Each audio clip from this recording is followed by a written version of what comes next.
Imagine this scenario where you are some overworked corporate slave who grinds himself into the ground every single day. Sure, you are called a manager, but everyone in the office treats you like their personal errand boy.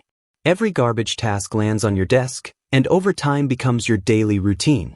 By the time you drag yourself home, there is absolutely nothing waiting for you. One night, you are squeezed inside another overcrowded subway, completely exhausted and one step away from passing out cold. And that is exactly where I drop you into the story. You are probably thinking, oh yeah, a system is about to pop up and make me overpowered. But yeah, absolutely not, because you never even subscribed, you clueless guy. So there is no system, no broken skills, no cheap powers, and no beautiful girls waiting to join your harem. Absolutely nothing. But when you finally open your eyes, the subway is gone. Instead, you are standing in front of a crowd of ugly green goblins, all kneeling like they have just witnessed a god descend from the heavens. They are screaming that their long-lost lord has finally awakened. That sounds awesome, right? Too bad you are not the poor guy who has to deal with this nightmare, because our protagonist is. It all starts with a train rolling across a railroad bridge as the sunset paints the sky. Inside the subway, it is packed shoulder to shoulder. A guy in a business suit grips the overhead rail and lets out a long, exhausted sigh. He is so drained that if he keeps this routine up, work is going to bury him long before retirement ever does. The train announces the next stop, Uodo Station. The doors have not even opened yet, and everyone starts shoving like a bunch of maniacs. Elbows are flying, people are cutting each other off, and basic manners have officially left the chat. Heeman cannot help rolling his eyes at the chaos. Then something completely throws him off. Right in the middle of this overcrowded subway, there is an empty seat. He thinks, what a free seat during rush hour? That is about as believable as your boss saying, go home early. His tired brain is not about to question a miracle, so he darts over before someone else grabs it and practically collapses into the seat. Hugging his briefcase, he melts with relief as the pressure finally comes off his legs. His body has never appreciated a chair this much. This exhausted salaryman is Heeman, and he is only 33 years old. The guy was a genius from the very beginning. He graduated at the top of his class and became one of the company's youngest managers. Whenever a major project crashed and burned, the executives always had the same solution: hand it to Heeman. If the impossible needed to get done, this poor guy was the one expected to pull it off. Everyone admired him as the company's miracle worker. But what they did not see was the guy quietly falling apart behind the scenes. For 3 straight months, he had been pulling non-stop overtime. At this point, the office was not just his workplace, it was practically his home address. Weeks of sleep deprivation finally catch up to him. His eyelids get heavier and heavier until he finally drifts off. A moment later, he jerks awake and says, oh no, I missed my stop. But when he looks up, instead of the subway ceiling, there is nothing but a bright blue sky. His heart skips a beat as he realizes he is surrounded by towering canyon walls. Then things somehow get even weirder. He is sitting on a massive stone throne inside a cave, and below him, dozens of tiny green creatures suddenly explode into cheers. They are screaming, jumping, throwing their hands in the air, and some of them are crying tears of happiness. One little goblin is so excited he is doing backflips like someone just told him taxes got cancelled forever. Heeman rubs his eyes over and over, trying to convince himself this has to be a dream. But instead, everything still looks painfully real. He just stands there completely speechless. The only explanation his exhausted brain can come up with is that he either worked himself to death or his sanity finally clocked out before he did. The little creatures keep yelling around the stone altar, their voices echoing through the cave until the whole place sounds like absolute chaos. Grinding his teeth, Heeman forces himself to calm down and actually study them. He notices pointed ears, bright green skin, and tiny bodies, and then it clicks that they are goblins, the exact same little creatures he had spent years farming for loot in video games. Even though panic is screaming inside his head, he refuses to show it because looking terrified in front of a crowd of monsters feels like the fastest way to become somebody else's dinner. Still, the way these little guys are staring at him is kind of unsettling because usually, when a whole crowd gets excited to see you, you are either the guest of honor or the main course. A second later, one of the goblins steps forward, drops to one knee, bows respectfully, and shouts at the top of his lungs that their lord has finally returned. The entire crowd bursts into emotional cheers, celebrating the return of the leader they have been waiting for. Some of the goblins are so overwhelmed they are actually crying. Meanwhile, Heeman is stuck on one insane detail. These little green guys are speaking flawless Korean. He thinks, "What the?" and stares at them in disbelief because there is no way they are talking about him, right? Before he can wrap his head around it, a tiny goblin races up the stone steps toward the throne, carefully carrying something in both hands. It is a goblin baby. The little guy is holding a round fruit covered in tiny spikes. Without hesitation, the baby reaches up and offers the strange fruit with the most innocent smile imaginable. Heeman carefully accepts it, still unsure what he is supposed to do. He slowly examines the odd-looking fruit from every angle because he has never seen anything remotely like it. Then he notices something that sends a chill down his spine. The fruit is pulsing, almost like there is a heartbeat hidden beneath the spiky skin. He thinks, well, that's creepy. He keeps staring at it, wondering whether it is food or some bizarre fantasy version of a biological grenade. The baby goblin continues holding its tiny hands out while the rest of the tribe watches in complete silence. Every single eye is locked on him. Heeman lets out a quiet sigh and thinks if he rejects a gift from a kid, he is going to look like a complete jerk. As if on cue, his stomach growls loud enough for everyone to hear. He thinks, great, because the last thing he had eaten was a cheap snack from a convenience store after another brutal day at work. Hunger finally wins the argument, so he says, forget it, and takes a big bite. The instant the flavor hits, his eyes go wide and he thinks, oh my goodness, it is incredible. Without question, it is the best fruit he has ever tasted. The goblins instantly explode into another celebration, jumping around, cheering, and shouting at the top of their lungs after seeing their new lord accept the offering. Heeman has absolutely no idea why everyone is losing their minds because, seriously, it is fruit. Unless this thing pays his bills, he does not get the hype. Then everything changes. A sharp pain suddenly tears through his body. His expression twists, and he grits his teeth as every muscle tightens. His legs give out beneath him and he crashes onto his knees in front of the goblin baby. He thinks, what is happening? The cave starts spinning, and a wave of dizziness slams into him, making it hard to stay conscious. His first thought is immediate: the fruit poisoned him.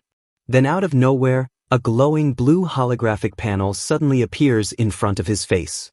The floating display begins filling with information: his personal lord profile, various status details, and a countdown labeled Territory Combat. Still frozen on the stone floor, Heeman cannot look away from the mysterious screen.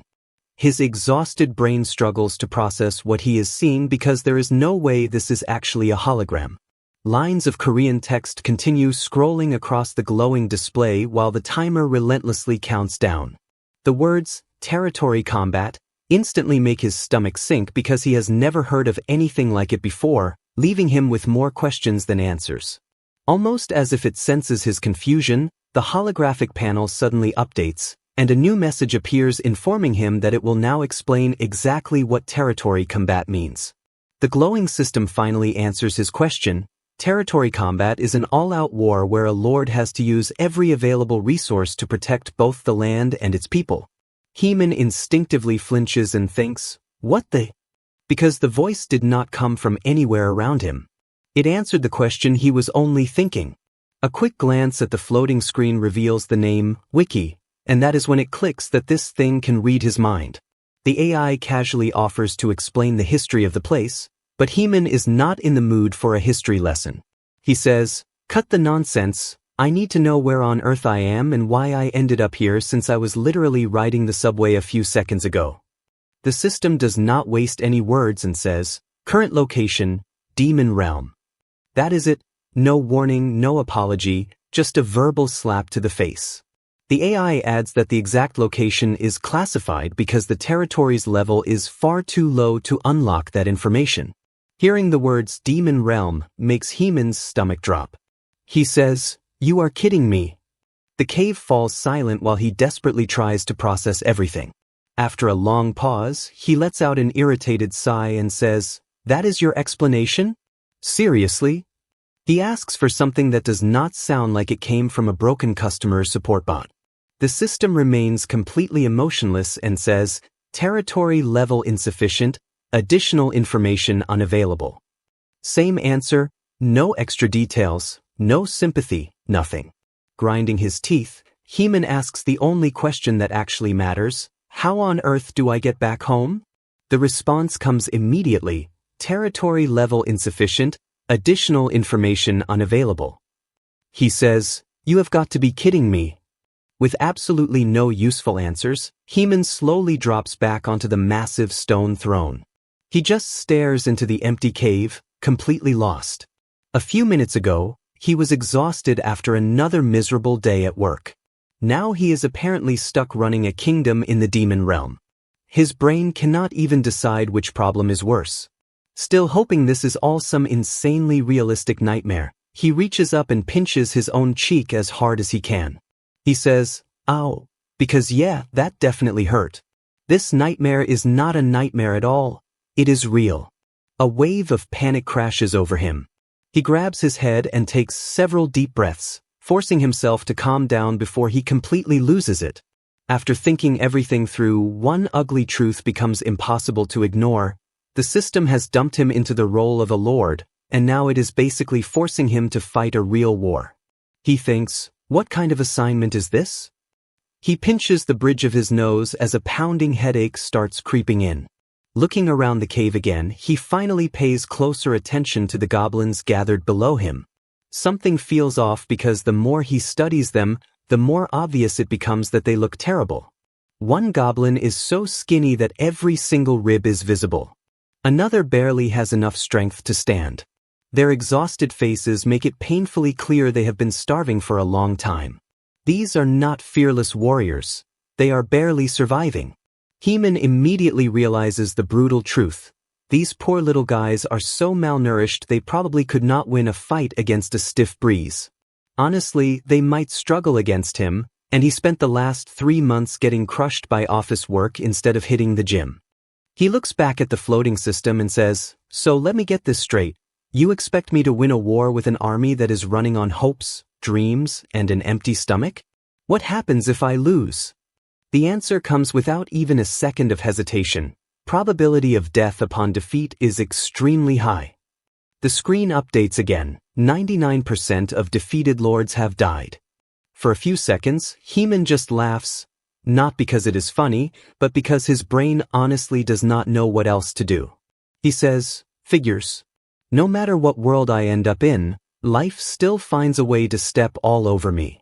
His mind drifts back to his old office job, remembering all those impossible projects management dumped on him with zero budget and unrealistic deadlines. Somehow, leading a starving goblin army into a war might actually be an even worse assignment. As if his situation was not already completely hopeless, his old job was not exactly any better. The company never gave him enough people to handle the workload, there was never enough time, and somehow management still expected impossible reports to be finished before sunrise. He spent countless nights working himself into the ground, surviving on caffeine and stubbornness just to hit deadlines that made absolutely no sense. Risking his life because of work? Honestly, that part is not even new. The only difference now is that the consequences are a lot more literal. Taking a deep breath, Heman pushes himself off the stone throne and has one final question. If I survive these battles and level up this territory, can I go back home? The system answers without hesitation, yes, returning to your original world is possible. The AI immediately starts explaining how ridiculously low the survival odds are for a rookie lord.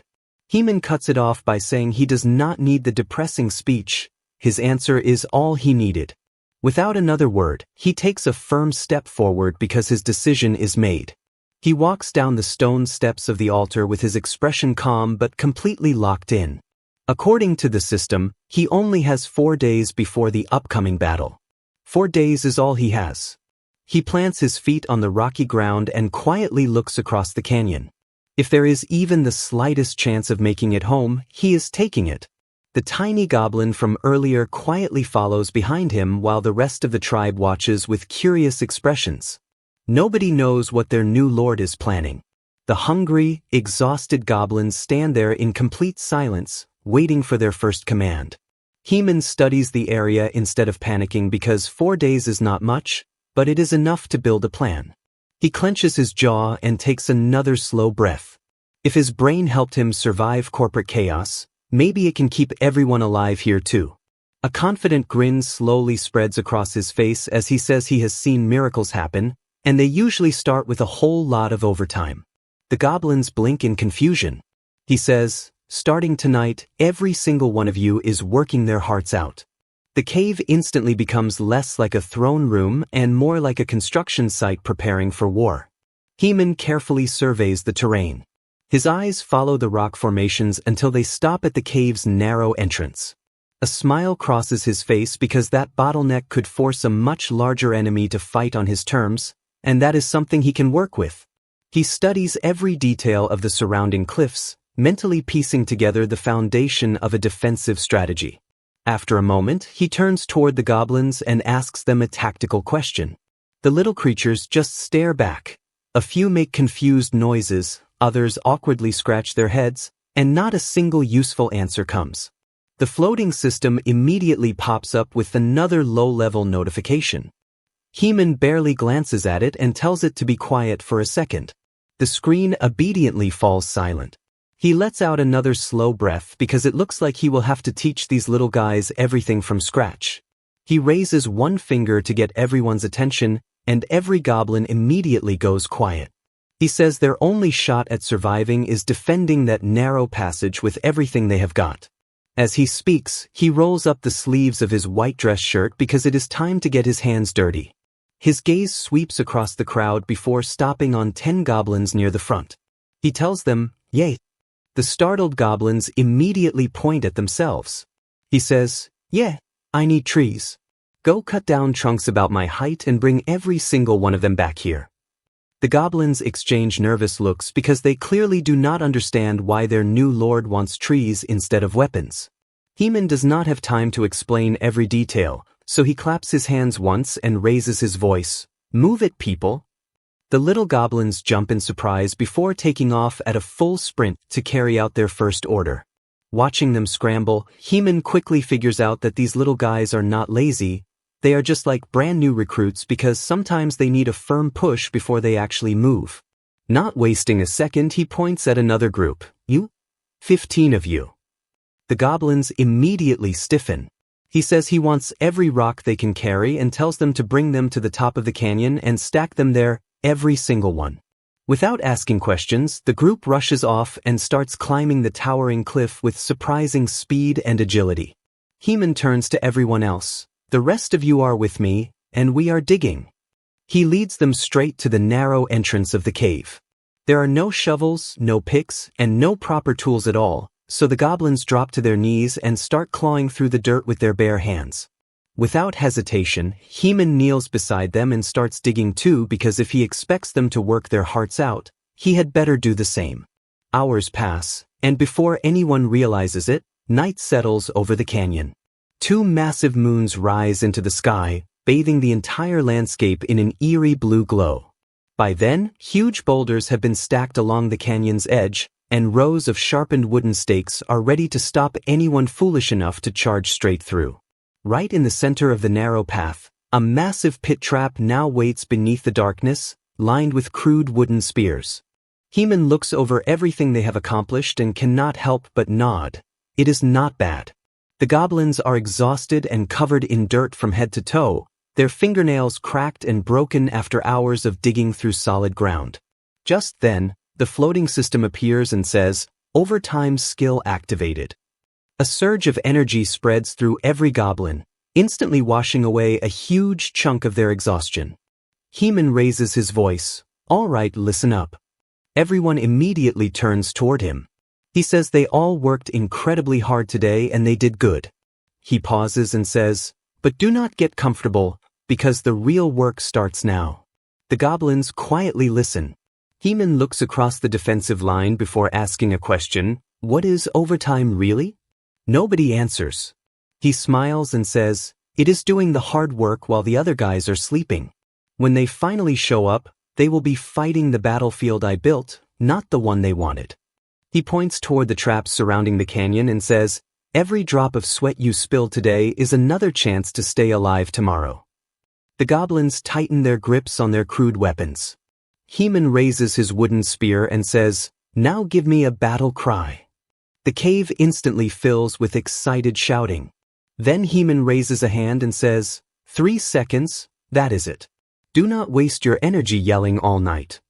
The goblins enthusiastically roar at the top of their lungs for exactly 3 seconds, their voices thundering through the cave before everything falls silent again.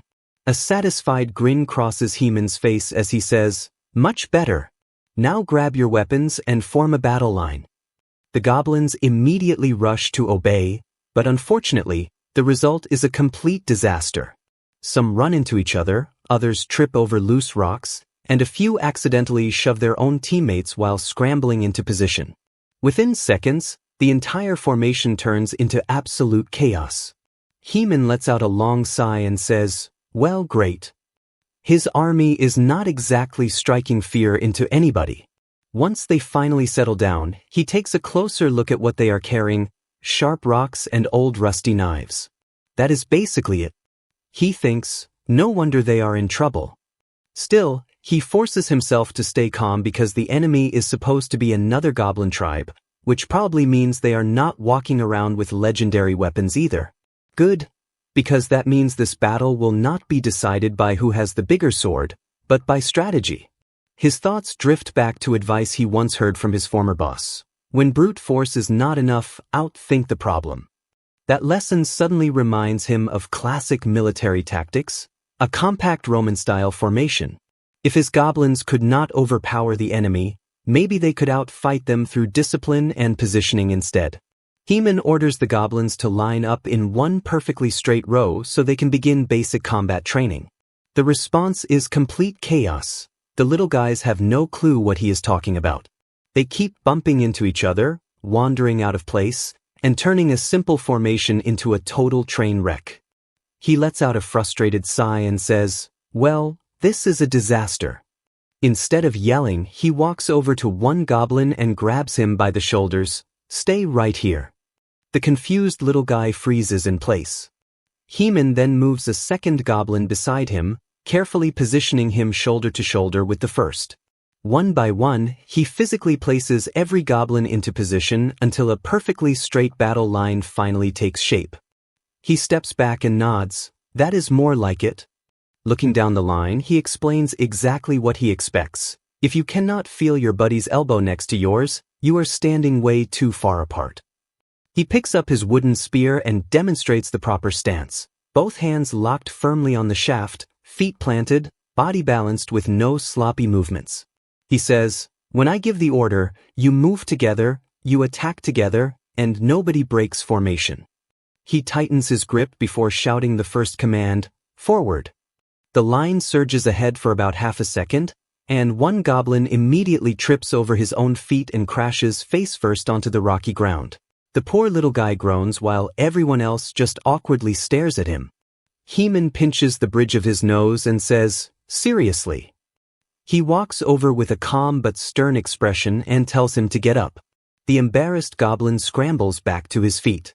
Without wasting another second, Heman points back to the starting position. The goblins hurry back into formation, spears up, eyes forward, waiting for the next command. Heman already knows how this works. Back at the office, nobody mastered a job on the first try. The secret was always the same: practice, then practice again, and then keep practicing until messing up was not an option anymore. Natural talent is nice, but repetition beats talent when talent gets lazy. So he keeps drilling them. Again and again, the same commands echo through the cave non-stop as the hours drag on. Every mistake sends them right back to the beginning. Slowly, almost too slowly to notice, the goblins start improving. Heman calls for another formation, and this time, they move with less hesitation. Their arms are shaking from exhaustion, their breathing ragged, sweat and dirt covering their bodies, but they hold the line. Watching them, Heman suddenly freezes for a second because that look, he has seen it before. Those tired eyes and that stubborn determination, it was the exact same expression every new employee wore after getting their report ripped apart by the boss, only to stay late and do the whole thing again from scratch. A small smile creeps onto his face. Maybe these little goblins are not so different from office workers after all, except these performance reviews come with spears instead of paperwork. His expression quickly turns serious again as he says, "Nobody quits. If you stop training, you die." The words hang heavily in the air, and no one argues. The commands continue echoing through the cave, and the rhythm never stops. Hours pass, and eventually, the first rays of dawn begin creeping over the mountains outside. A new day has arrived, but the training never does. Despite aching muscles and complete exhaustion, the goblins keep thrusting their spears exactly as ordered. One warrior's legs shake so violently it looks like he is about to collapse. Even so, the little guy grits his teeth, steadies himself, and refuses to hit the ground again. Heman raises his voice across the cave. "What do you think this is, a game?" The exhausted goblins immediately flinch. He tells them to get back on their feet. The soldiers scramble up as fast as they can. His expression hardens as he says, "From now on, every mistake earns everyone 10 extra reps. If one person messes up, everybody pays for it." A heavy silence settles over the training ground. Then a tiny voice quietly breaks the tension. "My lord." Heman looks over. The little goblin baby slowly walks toward him, taking hesitant little steps, its entire body trembling. He kneels down, his tone becoming much gentler. "What is wrong?" The little goblin lowers its head and looks terrified, like it is scared of even saying the words out loud. After a long pause, the baby finally speaks. "My lord, they should offer some of them to them." Heman's eyes widen. "What did you just say?" The baby clutches its tiny hands together. In the past, they always gave them 3 children. If they made the sacrifice, they would not attack. Its voice shakes with every word. They always chose the weakest ones and the smallest so everyone else could survive. The cave falls completely silent. The little goblin gently grabs Heman's hand, tears welling up in its eyes. If they do it again, he will be safe too. Even while crying, the little guy forces himself to smile, but it is not a real smile. It is the kind someone makes after giving up hope a long time ago. Around them, the other goblins quietly lower their heads, and no one says a word. The shame on their faces says everything. Heman's expression slowly darkens, his jaw tightening. A quiet anger burns behind his eyes as he says, "So you have been surviving by sacrificing your own kids?" No one answers. Not a single goblin can bring themselves to look him in the eye. Heman takes a slow breath before speaking again. "Do you really think that is survival? If you keep giving away one piece at a time, eventually you will not have anything left." His voice echoes through the cave. "Listen to me, you fight together with everything you have got." He points toward the canyon entrance. "I am not giving them your land. I am not giving them your people. And I am absolutely not handing over a single child. As long as I am your lord, they do not get to take a single thing." The words hit the goblins harder than any speech they have ever heard. Hope begins replacing the fear on their faces. One by one, they raise their weapons, and then they roar together with a determination they had never shown before. At that exact moment, the countdown on the floating blue system reaches 0. It says, "Territory combat has begun." Almost instantly, terrifying war cries echo through the rocky valley. A massive horde of goblins with glowing red eyes charges straight toward the canyon. Dust rises beneath their feet as they sprint through the narrow pass. Heman does not move, and neither do his soldiers. The small defensive line stands shoulder to shoulder at the mouth of the canyon. Calmly, Heman raises his hand, spears up. Without hesitation, every goblin obeys. Wooden spears rise in perfect unison, creating a solid defensive wall across the narrow passage. The enemy keeps charging straight at them. Heman watches the approaching horde without taking a single step back because he has done everything he possibly could. Now it was time to find out whether preparation could beat numbers. The enemy goblins charge forward with fury in their eyes, flashing sharp teeth as they sprint toward the cave. They have absolutely no clue they are running straight into a nasty surprise.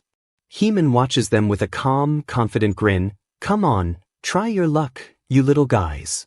The invading horde barrels into the narrow canyon without slowing down, completely unaware of what is waiting just ahead. Behind the trap, Heman's goblins tighten their grips on their spears, their hearts pounding, their hands shaking, but nobody breaks formation. Heman's voice cuts through the tension. "Hold the line. Nobody moves until they hit the pit." The enemy gets closer, and every second feels longer than the last. Heman quietly watches the distance shrink, waiting for the perfect moment. A little closer, and that is it. The first wave of enemy goblins suddenly spots the massive hole in the ground and shouts, "Oh no!" They slam on the brakes, trying desperately to stop, but it is too late.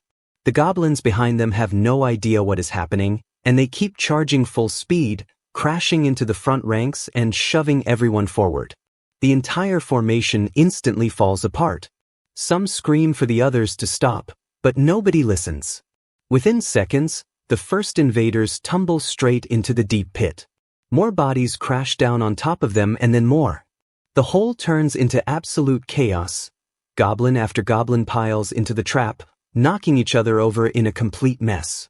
Watching the disaster unfold, Heman cannot help laughing. "Seriously? Your strategy is just run faster?" His confidence grows by the second. Yeah, this fight is theirs. The trapped goblins start clawing over one another, each trying to escape first. Instead of working together, they shove, punch, and kick each other in pure panic. Heman folds his arms and watches the mess unfold. "Keep going, you are doing my job for me." The goblins desperately try climbing the dirt walls. Every time one almost reaches the top, it slips, slides backward, and crashes into everyone below. The pit turns into a frantic pile of screaming bodies. Some even step on their own teammates' heads trying to get out. Meanwhile, the goblins in the back keep charging without a clue. Driven by momentum and blind aggression, they dive straight into the exact same trap, one after another. The hole keeps filling until it is packed with trapped invaders. Heman studies the battlefield for another second. Now the enemy has nowhere to retreat. They are boxed in, trapped, and completely at his mercy. A cold smile slowly spreads across his face. "Welcome to the worst decision of your lives." He watches the pit overflow with struggling enemies before taking one slow breath. This is the moment he had been waiting for. His eyes sharpen, and then his voice explodes across the canyon. "Now." With that single command, the second phase of his strategy officially begins. Without wasting another second, Heman raises his arm and shouts his next order, "Drop the rocks." The goblins waiting on top of the canyon immediately throw their weight against the massive boulders. One by one, the huge rocks break loose and thunder down the cliffside. The first boulder slams straight into an enemy goblin desperately trying to climb out of the pit. Boom! The impact sends it crashing back into the crowd below. The goblins above do not let up. They keep rolling boulder after boulder over the edge, turning the narrow canyon into an absolute nightmare for the trapped invaders. Massive rocks smash into the packed horde, crushing enemies that have nowhere to run. One surviving goblin looks around in horror. Bodies are scattered everywhere, and the entire trap has become a death zone. Panic spreads through the invading army. The goblins try to retreat, but there is one huge problem. The narrow passage behind them is completely jammed with their own troops. They start shoving each other in every direction, each one trying to save itself first. Another massive boulder crashes down from above with a direct hit. Watching from the front, Heman nods with satisfaction. That is exactly what he wanted. The bottleneck has turned the enemy into easy targets. Then he notices something else. His own frontline goblins are exhausted. Their arms are shaking, their breathing getting heavier by the second. Before they have a chance to recover, a group of surviving enemy goblins lets out furious screams and charges one last time. Heman's lips curl into a confident half-smile because at this point, numbers do not matter anymore. Discipline wins. He raises his spear. Hold your weapons. Keep them steady. The goblins tighten their grips. Heman points his spear straight at the charging enemies. Forward. The entire formation moves as one. One goblin steps in at exactly the right moment and drives his wooden spear straight into an attacker's chest. The defensive wall holds. Every enemy that reaches the line is immediately met by a forest of sharpened spear tips. One goblin's arms tremble violently from exhaustion, but the little guy refuses to let his weapon drop. Heman's voice cuts through the battle. Stay focused, pull back, and thrust again. The spears withdraw in perfect unison, then shoot forward once more. Enemies collapse onto the dirt before they can even reach the line. He says, keep the formation tight, no gaps and no heroes. The goblins immediately tighten ranks, shoulder to shoulder and spear to spear. When Heman gives the command again, the entire line takes one synchronized step forward, and every spear strikes at the exact same moment. The coordinated attack punches straight through the enemy's front line. The surviving invaders stumble backward under the relentless pressure. Step by step, they are forced right back toward the pit. Panic completely takes over. One distracted goblin loses its footing near the edge, desperately flails its arms, then disappears into the hole. That single mistake triggers another chain reaction. Several more enemies lose their balance and tumble into the pit after it, shoved by the terrified crowd behind them. Within moments, the trap is overflowing with defeated invaders, and the canyon floor is littered with fallen enemies. Heman slowly lowers his spear, a satisfied smile crossing his face. Everything unfolded exactly the way he had planned. The falling boulders broke the enemy's momentum, and the spear wall finished the job. Neither tactic would have worked alone, but together, they completely turned the battle around. He looks at the goblins fighting beside him. Just last night, they were starving, terrified, and barely able to stand in a straight line. Now they defended their home against an invading army. He says, "Nice work, you little guys. You earned this." For the first time since arriving in this world, Heman allows himself a small breath of relief. Then his smile disappears, because something dangerous is moving toward them. Whatever it is far more threatening than everything they fought so far. Just when everyone thinks the battle is over, a massive shadow slowly emerges through the thick cloud of dust. The ground shakes, and heavy footsteps echo through the canyon. A gigantic claw slams into the dirt just a few feet away from one of the goblin soldiers. The poor little guy freezes on the spot. Every defender slowly looks up, and their blood practically runs cold. Standing before them is an absolute monster. Its body is covered in muscle, and its razor-sharp fangs gleam as it exhales hot breath that could knock out a dragon. Heman says, "Good grief, somebody get this ugly thing a mint." The beast lets out a deafening roar that rattles the entire canyon. Loose rocks tumble from the walls as the shockwave rolls through the cave. Resting on its shoulder is an enormous bone club that looks big enough to flatten a house. The monster points that weapon straight at Heman, and without another word, it challenges him to a fight to the death. The giant lowers its body, muscles tightening like loaded springs, and then it launches itself forward. The leap is insanely fast for something that enormous. It crashes into the battlefield with enough force to blast rocks and dirt into the air. When the dust settles, the creature slowly rises to its full height, and now everyone can see just how enormous it really is. The giant smirks before introducing itself as the enemy lord, a hobgoblin. It looks Heman up and down before laughing at his ordinary appearance. Heman barely reacts. Instead, he wrinkles his nose and says, "Oh, I recognized you the second you got close. That breath could knock out a bear." The insult lands perfectly. The hobgoblin's face twists with rage, and it raises its giant club, but Heman does not even flinch.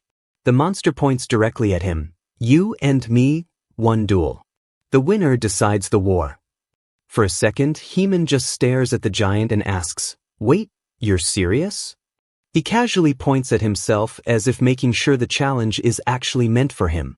The hobgoblin grins. "What, too scared?" Heman waves a hand dismissively. "Nah, it's not fear, It's just, why on earth would I play your game? The giant snarls and lifts its massive bone club high into the air. It turns toward both armies and bellows loudly that his lord is a coward. The enemy soldiers erupt with mocking laughter. The hobgoblin shakes its head. I expected more. I guess I'll crush this whole thing myself. It tightens its grip and prepares to finish Heman once and for all. Then, crack, a gigantic boulder drops from above and smashes straight into the hobgoblin's head. The monster staggers. It clutches its head, furious that someone interrupted its so-called honorable duel. Before it can recover, another boulder crashes down, and then another, and then another. Within seconds, the sky turns into a non-stop rain of massive rocks. The hobgoblin desperately tries to defend itself, but it is completely overwhelmed. Every impact drives the giant deeper into the ground. The barrage does not stop until the enormous invader is buried beneath the avalanche of stone. Silence fills the canyon. Heman calmly brushes the dust off his clothes, then shrugs. Winning is what matters. If I've already got the advantage, why would I risk my life in a fair fight? A small grin appears on his face. Fair fights are for people with bad plans. Right then, the glowing blue system panel appears in front of everyone and says, Territory battle complete, victory confirmed. A huge grin spreads across Heman's face because he actually pulled it off against all odds. He survived his very first battle in this insane world. He raises his wooden spear high into the air and shouts, We did it! The goblins explode with excitement. Cheers echo throughout the cave as every little warrior celebrates the impossible victory. Most of them are completely drained, and one after another, they collapse onto the rocky ground, laughing, breathing hard, and soaking in the relief. After everything they went through overnight, this victory feels almost unreal. The entire canyon fills with excited shouting and celebration. Then something moves, a blood-covered hand twitches among the pile of defeated enemies. One of the invading goblins slowly coughs up blood and struggles to push itself upright. Before it can even stand, a sharpened wooden spear presses firmly against its throat. One of Heman's soldiers yells out, My lord, one of the enemies is still alive. Give the order to finish him. The surrounding goblins immediately tighten the circle, glaring at the prisoner with pure hatred. Heman quietly watches the scene for a moment. Then he speaks, Stand down. The cave instantly goes silent. The goblins hesitate, and slowly, they lower their spears. Nobody understands why he would spare an enemy after everything that just happened. Confused murmurs spread through the crowd. Heman looks around at his soldiers and asks them, What do you actually gain by eliminating him? One goblin immediately blurts out, If we let him live, he will come back and cause trouble for us later. Heman walks calmly over to the kneeling prisoner. The enemy trembles but does not resist. Heman looks down at him before speaking. A dead enemy is just another corpse. Corpses do not build walls, they do not carry supplies, and they certainly do not work. He gestures toward the prisoner, a living prisoner, now that is a resource. The goblins blink. It takes them a second, and then they finally start understanding. This was not mercy, it was efficiency. As the afternoon sky slowly turns a deep reddish color, the battlefield grows quiet again. Heman looks over his territory. His stone altar is now surrounded by new followers, captured prisoners, and the supplies they won from the battle. He opens the glowing system panel to check the rewards. The results are better than he expected. His territory has officially leveled up. The population has increased by another 260 captured workers, and they have also secured a decent stockpile of dried meat, fruit, old leather, and other useful supplies. A new military-related skill has been unlocked, and even better, the system grants access to information that had been locked before. As Heman reads through the update, his expression slowly changes. His territory is located on the 12th floor of this realm. He thinks, well, that's probably really important. He slips his hands into his pockets and slowly walks down the stone steps, already thinking about the next problem. Winning one battle was great, but keeping everybody alive afterward? That is the real challenge. He glances across the growing population. There are way too many mouths to feed now. His first thought is simple: we'll just start farming. The system immediately crushes that idea. Traditional agriculture is impossible on this floor. He thinks, well, great. For a second, Heman just stares at the message. Then something catches his eye, a strange object lying on the ground nearby. Curious, he crouches down and reaches out to pick it up, wondering what he just found. It is the same weird spiky fruit. He turns it over in his hand, silently thinking about everything the system just told him. Something does not add up. He holds the fruit up where everyone can see it, then looks directly at the newly captured prisoners. All right, which one of you got this? The captured goblins instantly tense up. One of them starts shaking so hard it looks like his knees are about to give out entirely. Heman keeps his voice calm. Tell me where this fruit came from, and I'll cross your name off the punishment list. The terrified prisoners immediately break. A few of them start crying as they hurriedly confess that they picked them from a giant tree and they did it in secret. Heman lets out a quiet sigh. Relax, I already ate your fruit, and I'm not mad about that. Turning back toward the prisoners, he casually spins the fruit in his hand before pointing into the crowd. You, and you step forward. The 3 goblins immediately obey without hesitation. Heman gives them their assignment. I want you scouting the forest before sunrise to find that tree. The prisoners instantly start whispering among themselves. Their fear is obvious. Heman notices it immediately. What? Why are you all acting like the forest is going to swallow you whole? One of the prisoners nervously swallows. My lord, there is a guardian that lives somewhere in the forest.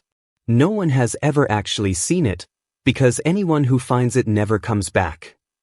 Heman takes another bite of the spiky fruit while listening, then says, Huh. He chews for a second. That's still where you're going. The frightened goblin stares at him. So, you're still going to punish us? Heman almost laughs. Before he can answer, several of his own goblins start shouting that they are the bad guys and to finish them off already. The cave grows noisy again. Heman raises a hand. Instant silence follows. He slowly looks around at everyone and asks them a question. Why did you win today? The goblins glance at each other. Nobody answers. He asks, Were you stronger? He answers, No. He asks, Did you have better weapons? He answers, Nope. So he asks, Why did you win? He taps the side of his head. Because you used your brains. He gives a small smirk. And yeah, the whole intimidation thing was a complete act. I just needed somebody to start talking. A few goblins blink in surprise. He shrugs. We've got way more important things to do than waste time scaring prisoners. Planning is what keeps us alive. So quit standing around, everybody back to work. As night falls, darkness slowly swallows the forest beyond the canyon. The 3 scout goblins quietly slip between the trees with wooden spears clutched in their hands, and every sound makes them flinch because the forest feels way too quiet. Out of nowhere, a strange bug with shimmering wings lands on one scout's foot. The little goblin jumps and lets out an eep. The tiny squeak almost echoes through the woods. His partner immediately smacks him on the shoulder and tells him to keep it down and remember what the Lord said about them being there to watch and not touch anything. The embarrassed scout quickly nods. The 3 continue moving deeper into the forest, carefully crawling through the thick brush without a single unnecessary sound or careless step. Suddenly, one goblin lightly taps his teammate on the back and slowly raises a finger, pointing high into the tree branches above. He found something. The 3 scouts stop dead in their tracks because high above them, hanging from a massive tree, are several enormous spiky fruits. The goblins stare in complete disbelief, but then one of them notices something even worse. Thin shimmering strands stretch between the fruits like giant spiderwebs. A scout instinctively gasps, and his buddy immediately slaps a hand over his mouth. Be quiet, you idiot. The entire tree is wrapped in glowing silk with those strange fruits hanging from it like some twisted garden. One look is all it takes for the scouts to realize they have wandered into some seriously dangerous territory. Nobody says another word because every little movement suddenly feels way too loud. As one scout slowly lowers his eyes, he notices several dark puddles scattered across the forest floor. Curious, he kneels and carefully touches the thick liquid with his fingertips. The moment he lifts his hand, his face goes pale. It's blood. Fresh blood. Still sticky. The other goblins stare at his crimson fingers, and nobody has to say it, something hunted here recently. Their leader immediately whispers that they are getting out of there now. The 3 scouts slowly begin crawling backward, trying not to make the slightest sound. Then a thin glowing blue thread suddenly snaps tight. Before anyone can react, one goblin is yanked straight into the air. His terrified scream dies in his throat.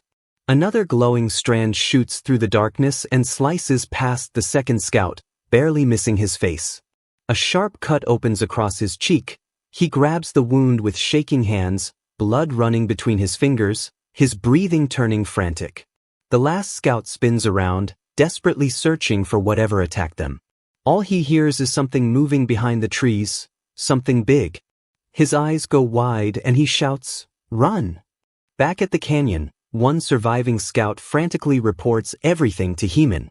Trying to piece everything together, Heman asks if they keep following that route, does it lead to the desert? The goblins exchange confused looks and say, "Desert."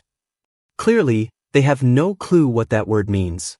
Heman rubs his forehead and says the place with nothing but sand. One goblin immediately nods. "Oh yeah, that place." Heman lets out a tired sigh. Pulling information out of these little guys is like arguing with customer support.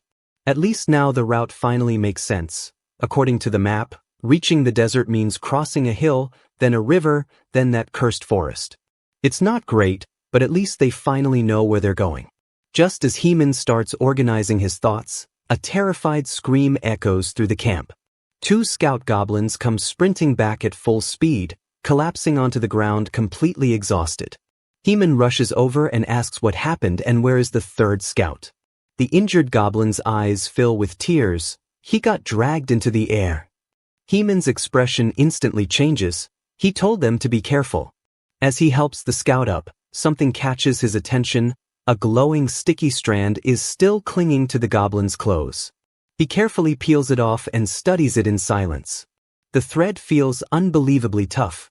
His mind immediately starts connecting every clue, the glowing webs, the blood beneath the trees, the invisible attacks, the missing scout.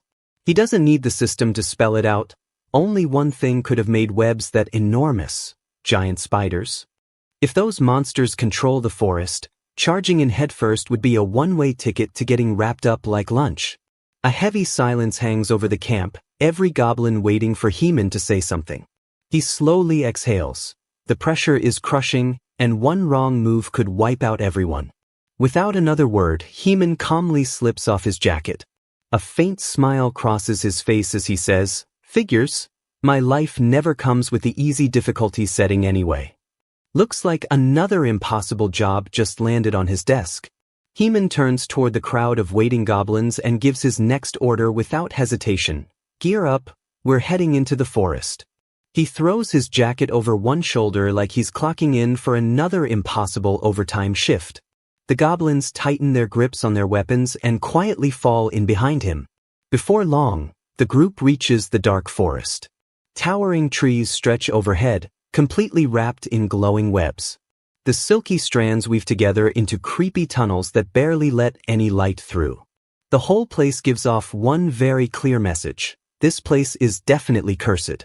Without warning, stab, a huge razor-sharp fang punches straight through the arm of an unsuspecting goblin. The little guy screams as something jerks him backward.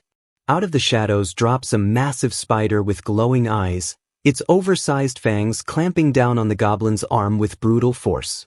The monster races down its web like it owns the forest, ready to grab another victim. Meanwhile, deeper along another trail, Heman carefully leads the rest of his goblins through the woods.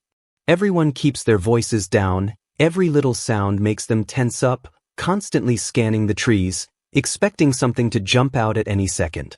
Heman crosses his arms while carefully studying the treetops above. After a while, he taps his foot against the ground and says, "We're at the edge of the forest already. So where are the spiders?"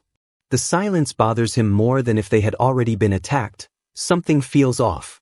Behind him, One hungry goblin secretly starts chewing on a dried piece of old leather.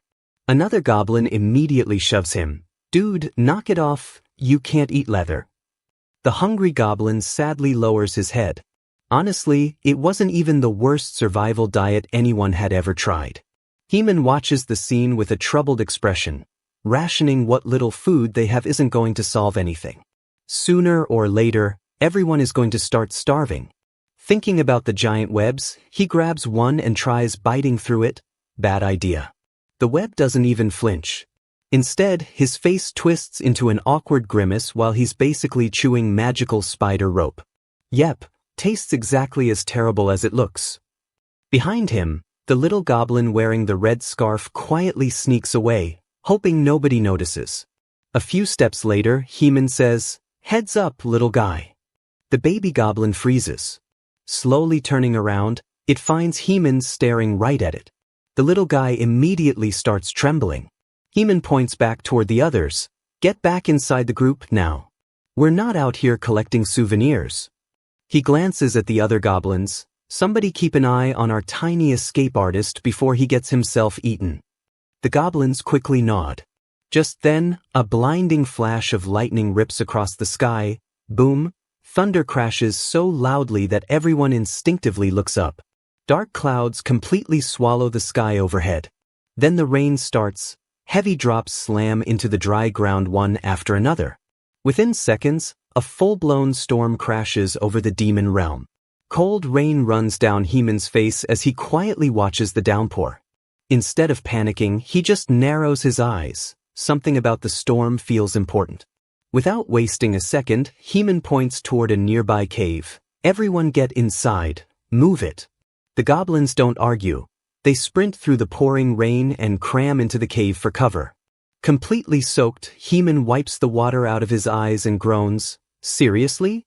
This demon realm can't just rain water like a normal place. It feels like it's raining needles out here." Rain keeps pouring over his face as he quietly stares at one of the spider webs stretched outside.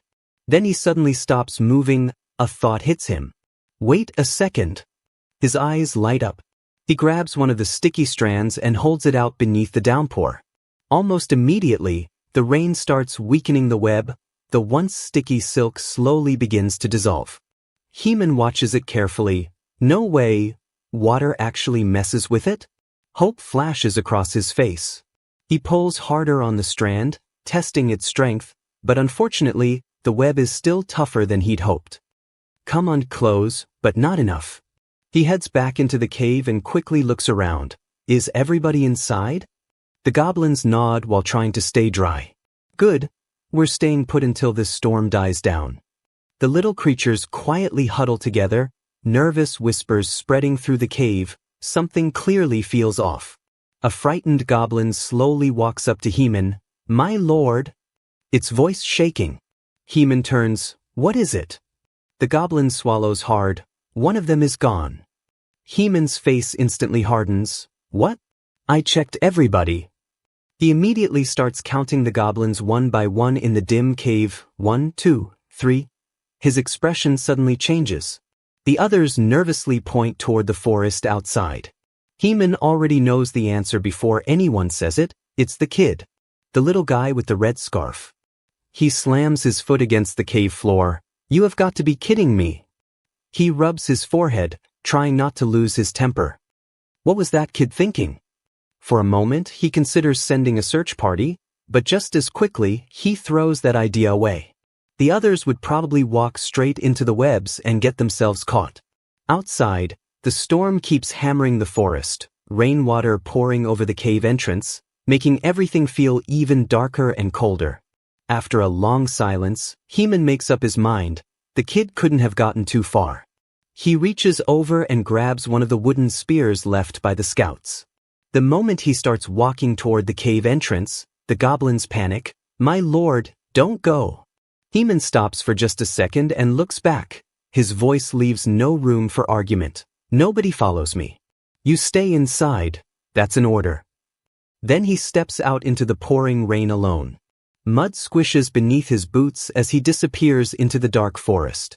He grips the spear tightly, Even he can't deny that this place is terrifying.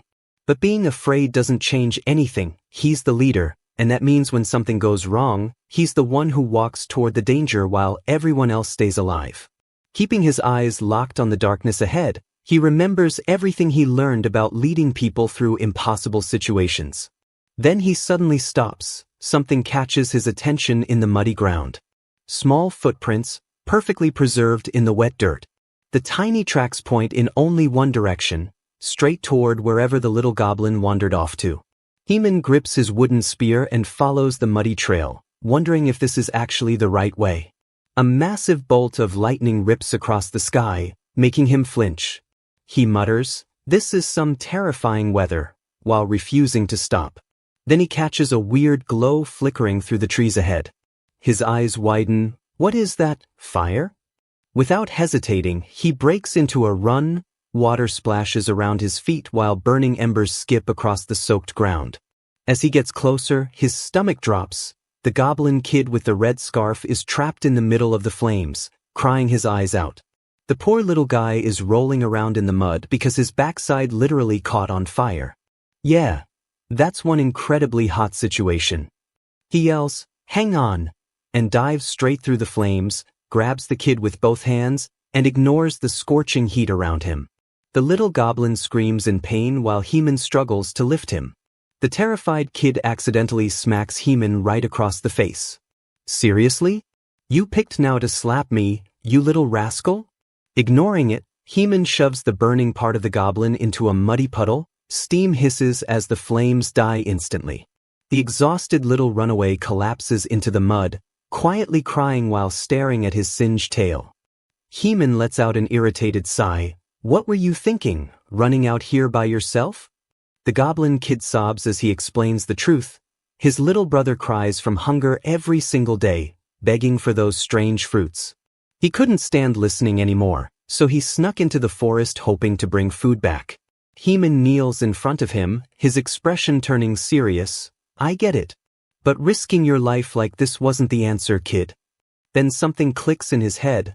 He pauses, replaying everything that has happened since arriving in the demon realm. He thinks, "Wait, have I actually seen real fire anywhere before this?" His eyes narrow as a wild idea starts coming together. Without another word, he pulls off his soaked suit jacket. Using his teeth, he rips a strip of fabric from his own shirt. A slow grin spreads across his face. "All right, let's see if this crazy idea actually works." Back at the cave, the remaining goblins clutch their spears, torn between staying put and rushing out to help their lord. Every second feels heavier than the last. Then a strange sound echoes through the forest. The goblins instantly freeze. Even scared out of their minds, they decide they can't just sit around waiting. If their lord is out there risking his neck, then so are they. They charge barefoot into the freezing mud. After running through the storm, an intense orange glow suddenly lights up the darkness ahead. The goblins stop dead in their tracks. An enormous wall of fire towers before them, swallowing bushes and lighting up the forest like daylight. None of them have ever seen anything like it. One scout starts sweating bullets as the blazing heat crashes over him. The flames roar louder and louder, burning through the dark woods with terrifying force. The little goblins stare at the inferno in absolute disbelief. Their legs finally give out, and they drop to their knees, completely overwhelmed by the heat and the unbelievable sight standing right in front of them. The second that sight hits them, every goblin freezes. A wave of pure awe washes over the entire group. The flames dancing through the darkness reflect in their eyes like something straight out of a legend. None of them has ever seen fire before, so to them, it doesn't just look powerful, it looks absolutely divine. Standing there with a blazing torch raised high above his head, Heman steps out of the darkness like an absolute legend. In that moment, he doesn't look like some overworked office guy anymore. To the goblins, he looks like a god who just walked into the demon realm carrying the sun in one hand. He grips the torch with a calm, serious expression that leaves every single goblin completely speechless. Honestly, if I were one of those goblins, I'd probably be on my knees too. Dude just walked through a burning forest like it was a casual stroll. One of the little guys finally snaps out of it. "My lord!" The The goblins rush over, incredibly relieved to see he's alive after disappearing into the storm. Heman blinks at the scene and asks why they are all out here. He clearly remembers ordering everyone to stay inside the cave. For a second he's annoyed, but then he realizes this actually works out perfectly for what he's about to show them. He reaches into his pocket and pulls out a strip of that ridiculously tough spider web. All right, watch this. He slowly holds the glowing web against the torch. The instant the thread touches the flame, it crackles, burns, and falls apart like cheap string. The goblins explode into excited cheers. Oh my goodness! The web they thought was impossible to destroy is getting completely destroyed. Heman smirks. So I wasn't crazy after all. Then he glances at the little goblin in the red scarf. If this little troublemaker hadn't wandered off, I never would have figured this out. He kneels in front of the kid and gently pats his head. You've earned a real name. The little goblin stares at him with wide eyes. Heman says, from today on, your name is Kim Prometheus. That's a mouthful, so we'll just call you Kimro. You brought fire to everyone. A glowing blue system window suddenly appears in front of everyone. Citizen successfully named. Golden light immediately surrounds Kimro's tiny body, his new name floating above his head while waves of magical energy swirl around him. The little goblin's bright yellow eyes grow even brighter, glowing with mysterious power. Heman blurts out, what the? Kimro slowly lifts off the ground as the energy wraps around him. Every goblin watches in stunned silence while the little guy goes through a full-on evolution right in front of their eyes. A few seconds later, the golden light fades, and Kimro gently lands back on the forest floor. Heman studies him carefully, trying to figure out what actually changed. The other goblins don't care about the details. They start chanting his new name over and over, Kimro, Kimro, Kimro. The whole forest turns into one loud celebration. Heman lets them enjoy it for a second before raising his hand. All right, enough celebrating, you crazy little guys. Everyone immediately quiets down. His expression hardens. We're not done yet. The dangerous part hasn't gone anywhere. He signals for everyone to gather around, and one by one he begins handing out burning torches. A confident grin spreads across his face as the flames flicker in his eyes. Those spiders had their fun. Now it's our turn to take them down. Then Heman steps forward with a burning torch in his hand, every goblin behind him carrying a flaming torch as well. He scans the area ahead. So this is the spider web. Looking around, he sees massive cocoons hanging from every direction while the rain continues pouring over the forest. A moment later, he spots a goblin wrapped inside one of the cocoons.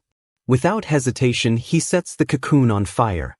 The moment Kimro sees the flames, the poor little guy panics and nearly bursts into tears. Keeping his eyes on the cocoon, Heman mutters that if they are wrapped up like this, there's no way anyone survived. Just then he notices a giant spider nearby. Before he can react, a strange noise echoes through the forest. He immediately turns toward the sound and comes face to face with the spider monster. The goblins scream, "My lord!" in panic. Heman instantly raises his burning torch toward the creature. The spider immediately leaps high into the trees, desperately trying to get away from the fire. Watching it retreat, Heman says, "Just as I thought, spiders are cold-blooded, so they're afraid of fire."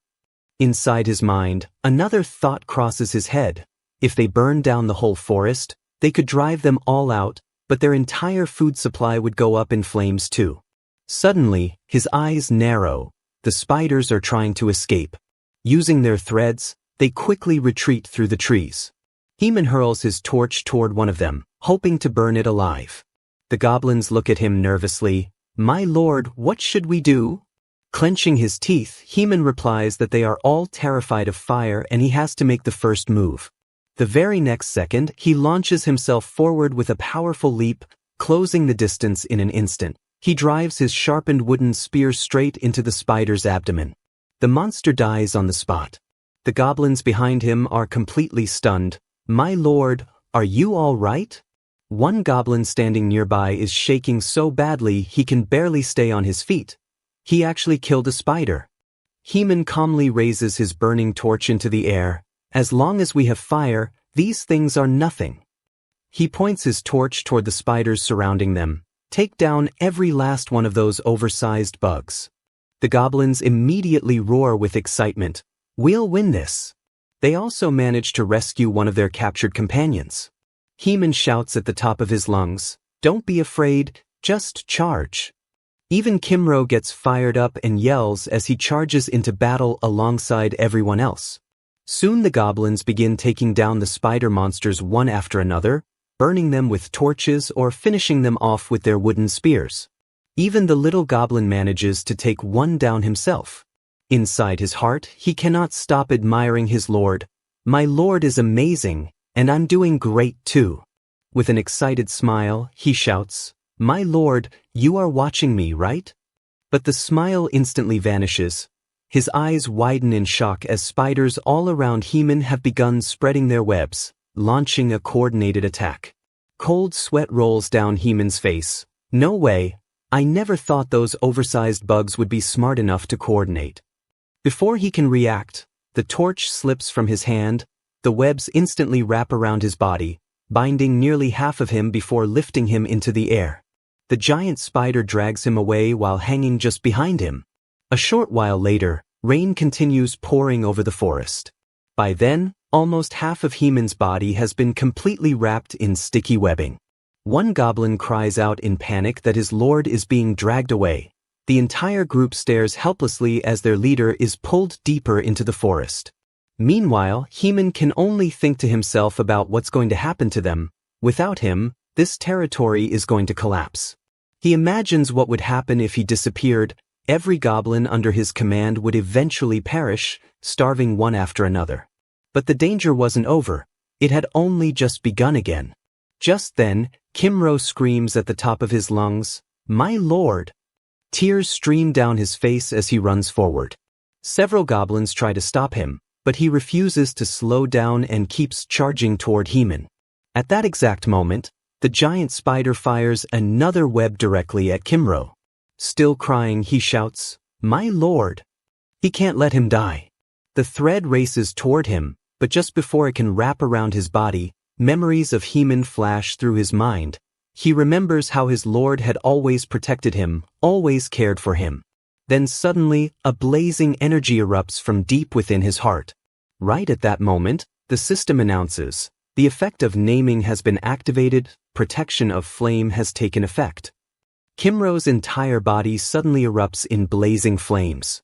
His tiny frame becomes wrapped in fire so intense that for a brief moment, he looks strikingly similar to Ace from One Piece when he unleashes his full fire powers. Digging his feet into the ground, Kimro launches into the sky with explosive force as a pair of blazing wings spread wide behind him. Tears stream down his face while he races toward the cocoon trapping Heman, pouring every ounce of his newfound power into the rescue. The instant his flames touch the cocoon, the thick web begins to hiss and melt away until it completely dissolves. Heman stares in stunned disbelief as the tiny goblin lands lightly on his arm. Looking up with bright, determined eyes, Kimro says, "My lord, you are finally safe. I really came to save you." A wave of heat immediately spreads across Heman's body as the lingering flames begin licking at his clothes. Looking at the little goblin in amazement, he mutters, "Kimro, you have an ability like this." Now sitting on the ground with Kimro still perched on his arm and flames flickering behind them, Heman quickly waves a hand, "Back up a little before you turn me into barbecue, you're going to burn me alive." Kimro gently places himself on the ground and focuses. He gathers every bit of willpower he has and somehow manages to pull the flames back into his body, making the fiery wings disappear into his spine. Heman is honestly impressed. Kimro, meanwhile, is pretty proud of himself because he just proved that he could actually control this new power whenever he wanted. Just giving the kid a name had unlocked an incredibly powerful ability. At this point, Kimro is basically a flying lighter with a pulse. Then Heman notices something even crazier. Despite all that fire, the baby goblin's skin is not burned at all. Now that the immediate danger is gone, Heman looks around to make sure nothing else is coming for them. Apparently, that little fire show was enough to scare most of the spiders away. They're already running deeper into the woods. But one spider has not moved. It's massive, way bigger and bulkier than the giant spiders they just fought. Its size makes the others look almost normal. The spider lets out a deep, terrifying screech. Heman immediately grabs his wooden spear and starts giving orders to the goblins, ready for a full-on fight if that thing attacks. But the spider boss does not charge. It slowly backs away with the rest of its tribe, never taking its eyes off Heman. Heman does the same. Neither side is willing to look away first. Eventually, the spider boss and its followers disappear deeper into the forest. Only then does Heman finally let his guard down. He lets out a huge sigh of relief before collapsing onto the ground. The adrenaline has completely worn off, and his legs can barely hold him up. But still, they had won. The goblins go absolutely wild, celebrating like maniacs while cheering for their lord and Kimro, the two heroes who had just defeated the spider tribe. Some of the goblins get so hyped that they start breakdancing and doing terrible dance impressions. These guys had been completely useless when things actually mattered, so now they're making up for it by going all out for the people who had carried the fight. To their credit, they actually redeemed themselves later by working through the entire night during their very first harvest season. Heman learns that farming is basically impossible anywhere else in the demon realm, which makes these edible fruits even more mysterious. While Heman is taking a break, one of the goblins suddenly comes running toward him with an urgent message. Heman is too deep in thought, already planning how they could grow more of these fruits and finally solve their food shortage. The goblin can't get his attention, so he starts acting completely ridiculous just to snap him out of it. Heman quickly apologizes, realizing he had been completely lost in his own thoughts. Once the goblin finally catches his breath, he explains what happened. A beast has appeared inside their territory. Heman immediately follows him to find out what's going on. Sure enough, they find a creature trapped inside one of the spider webs. It looks like a tiny wolf pup that had probably wandered into one of the spider traps. The goblins who had been cutting open the web bundles say the little pup is the only one still alive. Everything else had already perished inside. Heman praises the messenger for reporting it immediately and tells him to keep paying attention to anything unusual happening around the territory. He says he'll remember this when it's time for performance reviews. But instead of following orders, the hungry little guy completely loses his mind. With his spear in hand, the messenger charges straight at the baby wolf, apparently more interested in getting himself a fresh meal than following his lord's orders. Heman has to physically grab him before he can do something foolish. After smacking some sense into him and handing him a few fruits to quiet his growling stomach, Heman turns his attention back to the wolf pup. The little thing is still asleep, but it slowly starts showing signs of waking up. Its tiny body trembles weakly as faint whines escape its mouth. Watching the helpless pup, Heman starts wondering if letting it grow up alongside the goblins could actually turn it into a valuable asset for protecting their territory. But Heman knows there's one condition. If the pup ever becomes aggressive and starts putting the goblins in danger, he would have no choice but to deal with the cute little menace himself. Thankfully, the pup eventually manages to get back on its feet. Its tiny legs shake as it slowly steps out of the open cocoon, looking completely harmless. Heman stays on guard anyway because for all he knows, this fluffy little guy could snap at any second and turn the whole situation into a disaster. Before anyone can even react, the supposedly weak wolf pup suddenly explodes with strength and launches itself straight at him. Kimro tries to rush over and protect his lord, but he's too far away. The pup slams Heman onto the ground, leaving him completely pinned. Honestly, anyone else would have been in serious trouble in that position, but then the little wolf starts happily licking Heman's face. At that point, how is he supposed to fight back? Instead of pushing the pup away, Heman simply accepts his fate and decides to welcome their newest member. He turns toward Kimro and introduces the little guy to the tribe. Sure, he doesn't have green skin, walks on four legs, and is covered in fur instead of clothes, but none of that matters. From now on, this wolf pup is officially part of the Red Rock Valley Goblins. Just like that, the unidentified wolf pup gets himself a job as the tribe's newest mascot. A few hours later, Heman checks on the harvest and is genuinely impressed by how much they have managed to collect. Dozens of sacks are packed with edible fruit, giving the tribe enough food to survive for quite a while. The goblins are absolutely loving it because they have never had this much food surrounding them before. They start praising Heman like he's some kind of god while the little wolf happily stuffs its face and recovers its strength. After seeing this much food, the goblins become convinced of one thing: as long as they follow their lord, they will never have to starve again. Meanwhile, Heman grabs a torch and starts thinking about what he should do next. Kimro has already harvested an entire sack of fruit himself, and hoping to get some praise, he runs around the forest looking for Heman. When he finally finds him, though, Kimro stops dead. He looks shocked, confused, and a little scared by what his savior is doing. Heman simply turns toward him like everything is completely normal. Honestly, it's pretty convenient that Kimro found him because those wings of fire are not just useful for fighting, they are about to make clearing and burning through the forest a whole lot faster. A little while later, the whole area is completely engulfed in flames because Heman has basically burned everything down, leaving nothing but scorched ground behind. While staring at the burning forest, he explains why he went this far. The most terrifying thing about these woods is that the spiders hide in the trees and ambush their prey.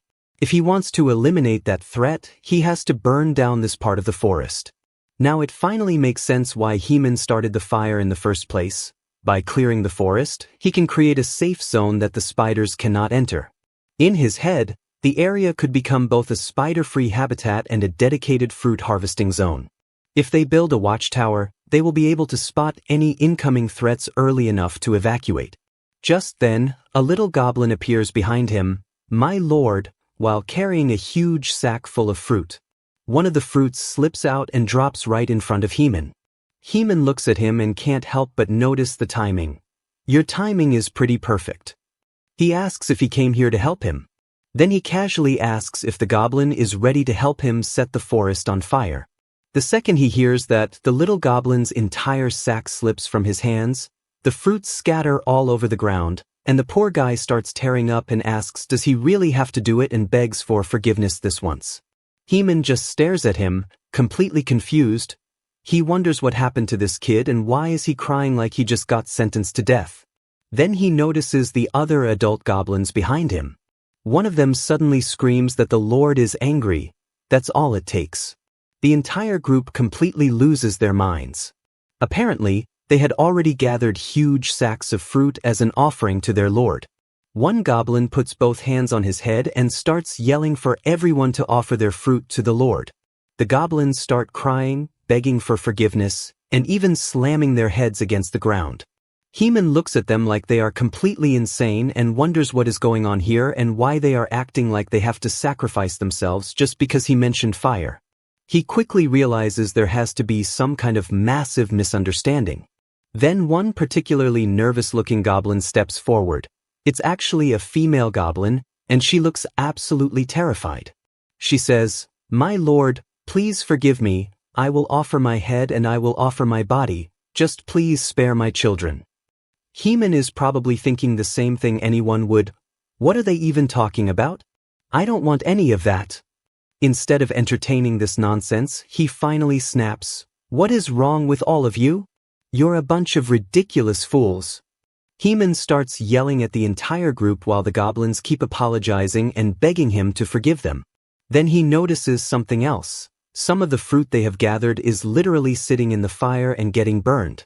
That's when the whole misunderstanding finally gets cleared up. Later that night, the forest looks completely different. Heman has burned through so much of the area that barely anything is left. Trees, branches, and pretty much every usable piece of wood are gone. But the destruction was not pointless. In the middle of the cleared area, Heman has built a wooden watchtower. It's tall enough for a goblin to stand inside and keep an eye on the surrounding territory like a proper night watchman.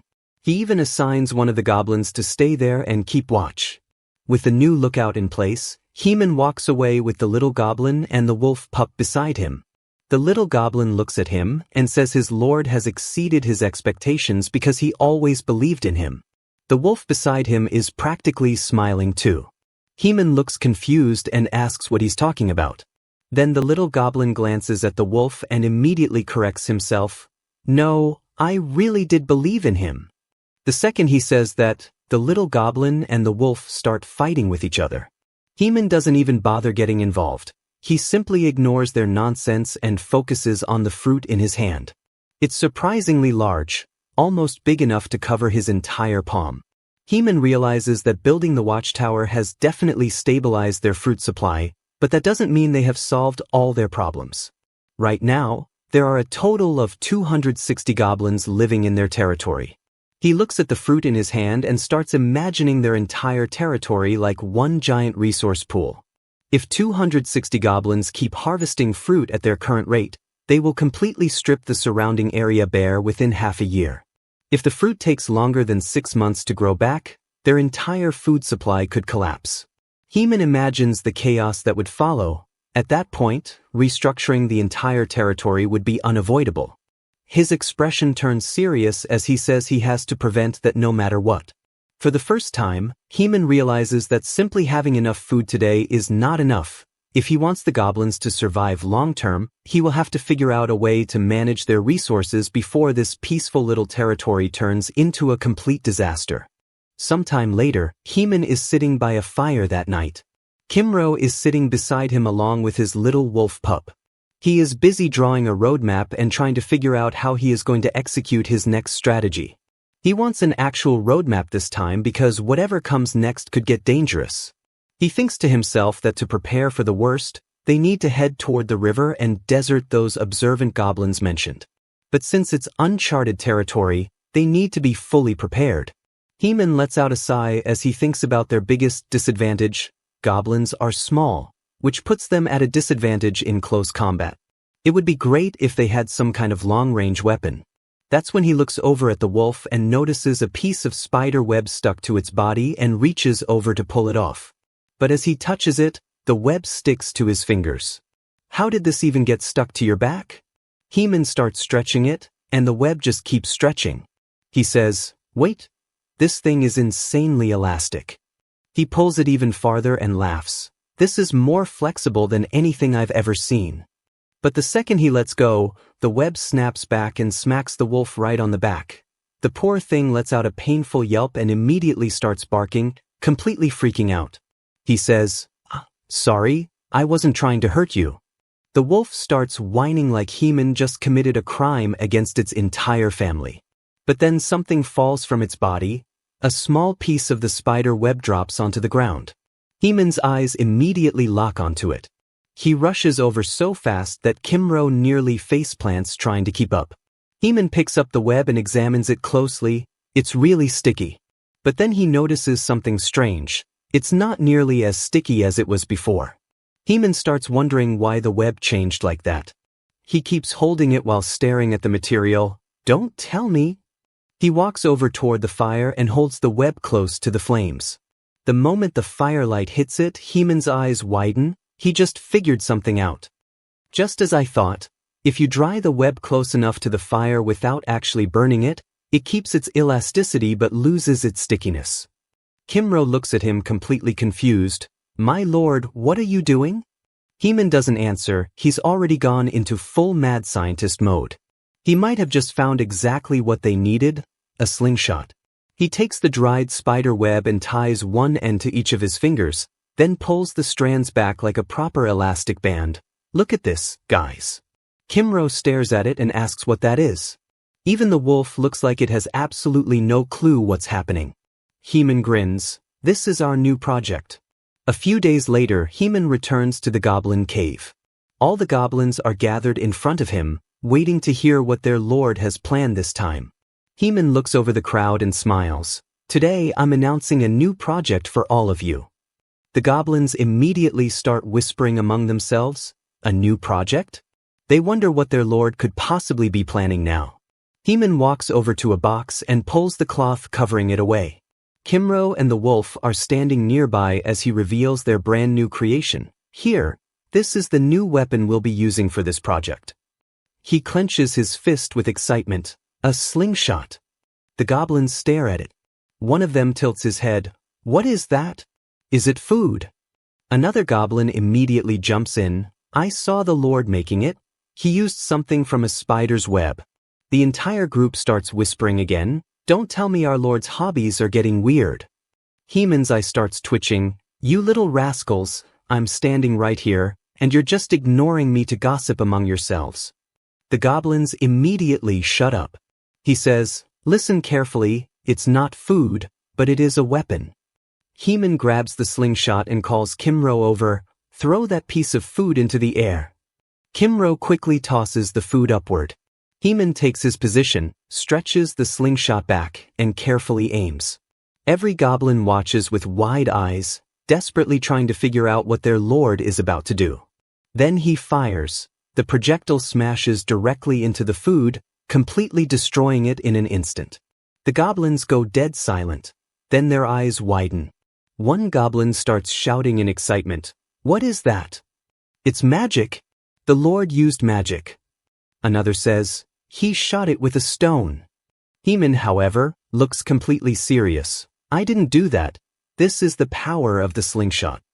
He holds up the new weapon and makes sure everyone gets a good look at it. "With this weapon, we can finally fight back against Raizel and other enemies from a distance." He pauses and continues, "So from this moment on, we will take our new weapons and set out on an expedition to find new land." The goblins immediately start whispering, "New land?" One of them looks nervous. "Doesn't that mean we'll have to fight monsters like those spiders again?" A few others start agreeing, clearly terrified by the idea. "That's pretty scary." But Heman is not backing down. He walks toward them with complete confidence, his footsteps getting closer as the goblins watch him. He says, "Listen to me, not long ago, you were starving. You were so desperate that you had to sacrifice your own children just to survive." The goblins go quiet. He says, "But look at you now." He gestures around them. "Are you still worried about food? Are you still sacrificing your children?" The goblins look around at the food they have managed to secure. One goblin points toward the fruit beside Heman. "Not anymore." Heman nods. "And you did it together." He makes it clear that this is not going to be some mission where everyone just follows orders while he does all the work. "We're going to do this together." Then Heman raises one hand into the air. "I'm looking for volunteers." His voice becomes stronger.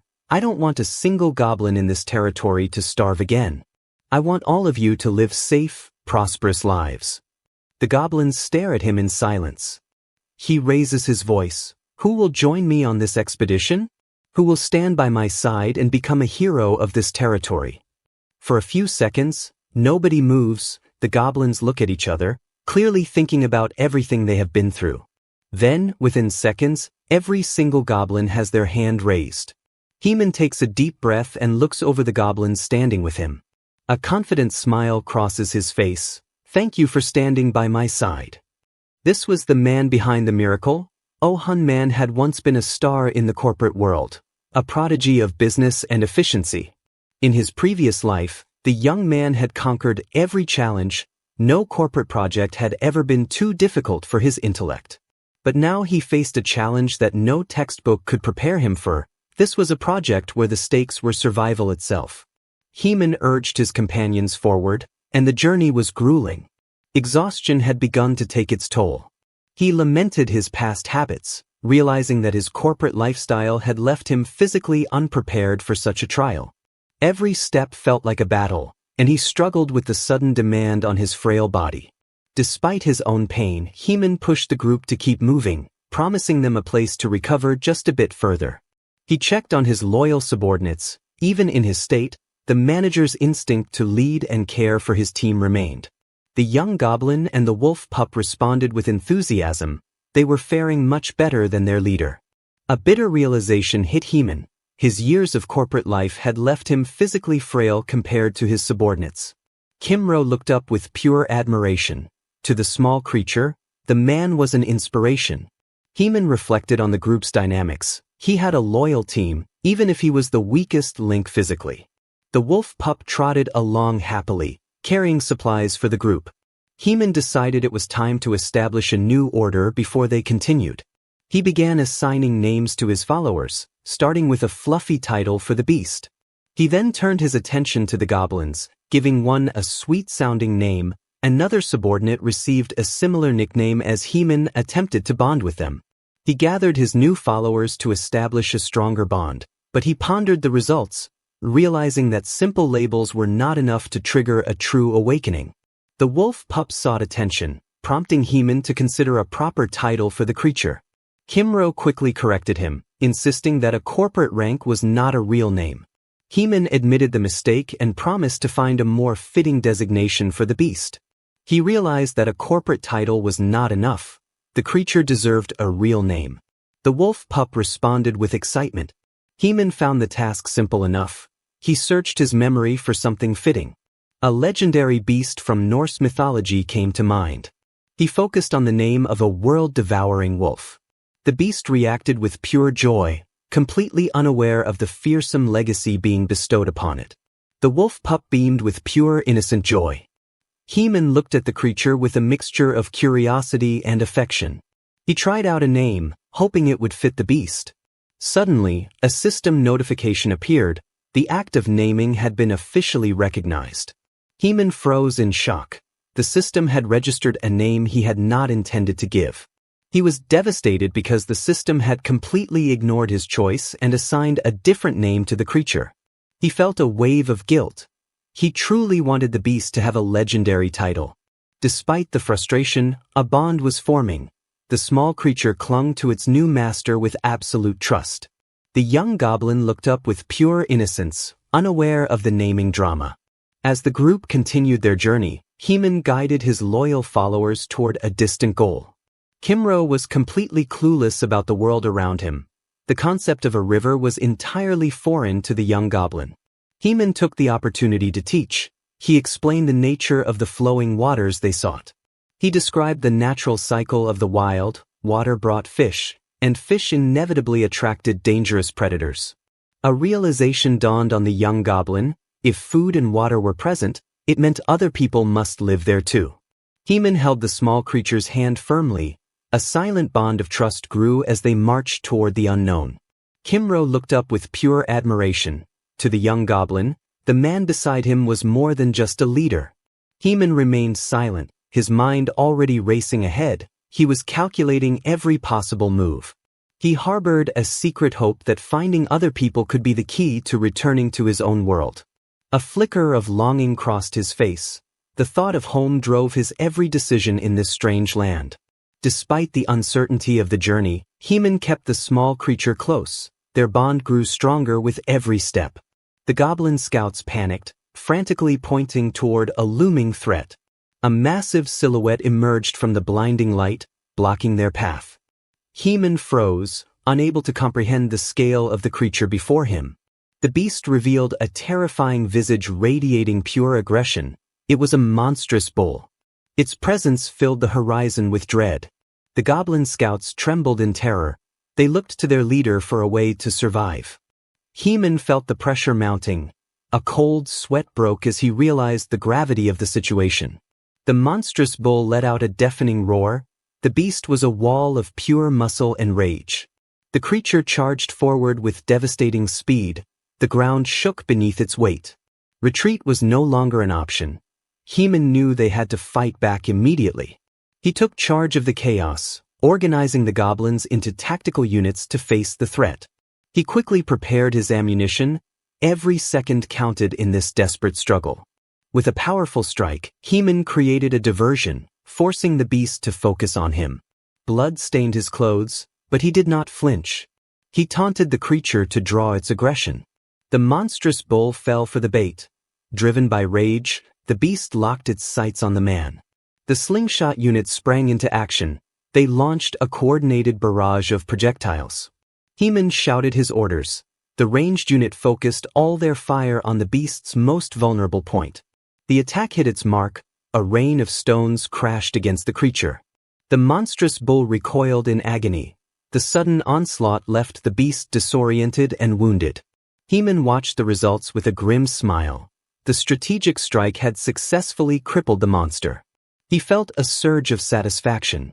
The tactical strike had landed perfectly. The beast's hide was riddled with wounds. The damage was severe. The monstrous bull recoiled, thrown back by the sheer force of the onslaught. A moment of silence followed as the dust settled, but Heeman's confidence vanished instantly because he realized the nightmare was far from over. He commanded the attack with absolute precision. The strategy was finally in motion. The slingshot unit unleashed a relentless barrage. Every shot was aimed to break the beast. A rain of projectiles tore through the air. The onslaught was overwhelming. The monstrous bull succumbed to the force of the strike. It seemed the battle was won. But as the dust cleared, a cold realization hit Heman.